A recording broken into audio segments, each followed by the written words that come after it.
বড় একটা গাছ আছে, গাছ পড়ে ঘর ভাঙছে। তো অনেক ঘর আমি আসছিলাম, আমার সন্তান আছিল, অল্পের লেগে আমরা বাচ্চা গেছি গে। আমার এভরিথিং ঘরের ভিতরে কোনো জিনিস মানে বালা নাই, সব জিনিস সুকেস গডরেজ টি টেবিল কুশন টেবিল আলনা চেয়ার টেবিল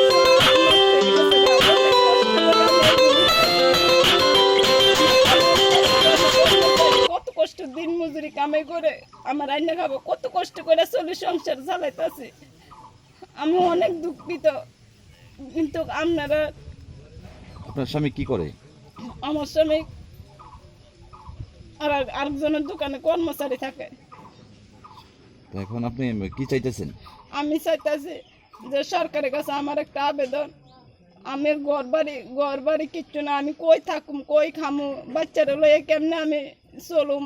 আমার সরকারের কাছে একটা আবেদন, আমার যে বাবা খায়ের একটা আমার সমস্যার সমাধান করে দেয়। এখন পর্যন্ত প্রশাসনের লোক আইসেনি আপনার বাড়িতে? অনেকে আয়ে দেখে গেছে। কি কইছে আপনারে? দেখে কইছে হ্যাঁ ব্যবস্থা করবো। কোন সময় ব্যবস্থা করবে, কিতা করবো, আমি কই থাকি কই খামু, কেমনে রান্ধুম, কেমনে চলুম। আপনার স্বামীর নাম কি? আমার স্বামীর নাম কার্তিক দেব। এই যে জায়গাটার নাম কি? জায়গাটার নাম গামার বাড়ি, লিম্বুসারা গামার বাড়ি। যে সরকারের যেহেতু আমার একটা আমার ঘর ভাঙ্গে ফিরে আছে, আমার এমন থাউনের জায়গা নাই, তাড়াতাড়ি করে আমার যেভাবে একটা সমস্যার সমাধান করে দিত। আমি ঘর বাড়ি স্যার আমি কেমনে থাকতাম কেমনে। গড় পড়ছে তাহলে আমি শুনছি গড় পড়ছে, দৌড়ে আইছি আইডি তাইলে আমরা পঞ্চায়েতের না, কিন্তু তাইলে টুডু পঞ্চায়েতে তখন আয়াছিল, আমরা সবাই দেখলাম দেখতেছিলা তাইলে কেমনে থাকুন কেমনে কিতা করুন। একটা গড় দীক্ষা এই গড়টারে দিছি, তারা তোমরা কোন এটার মধ্যে রান্না বান্না করে খাও, 500 টাকা দিছি, ওখানে বাজার করে খাইতো, ওখানে আপাতত বাজার করে খাওয়ানো 500 টাকা দেওয়া হয়েছে। এরপরে লেবার লাগাইছি এটারে গড়টারে, যাতে গাছ টাছ কাটটা সরাই তানি জিনিসপত্র যা আছে সব ওইখানে নেওয়ার লাগি।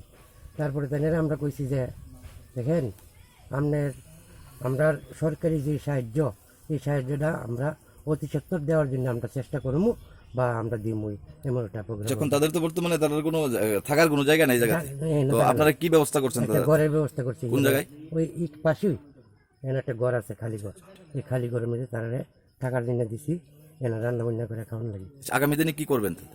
আগামী দিনে তারা ঘরটারে যেমন সুযোগ সুবিধা করে দেবো, যেমন আমরা ঘর তুলে দেবো। আপনার নাম? ললিত চৌধুরী। আপনি এই জায়গার ডেজিগনেশনটা আপনার? গ্রামবাড়ি আপনার দায়িত্ব না, আপনার কি দায়িত্বে আছেন? প্রধান, গ্রামবাড়ি পঞ্চায়েতের প্রধান। 8টা নাগাদ ঘূর্ণিঝড়ে গাছ ভাঙ্গা সব হয়ে পড়তে হয়েছে, শেষ হয়েছে। আপনার ঘরে পড়ছে? গাছে নিতে পড়ছে। কেমন ক্ষয়ক্ষতির পরিমাণ কেমন? অনেক টাকার ক্ষতি হয়েছে, 2.5 লাখ মতো ক্ষতি হয়েছে। আপনার সময় ঘটনা হয়েছিল তো, আপনি কি ঘরে আছেন ওই সময়? না, কে আসছিল ঘরে? ফ্যামিলি। আপনার নামটা? কার্তিক দেব। কোন জায়গা এটা? গ্রামের বাড়ি। তো এই যে ঘটনাটা হয়েছে, তো এখন কি চান আপনি? সাহায্য চাই।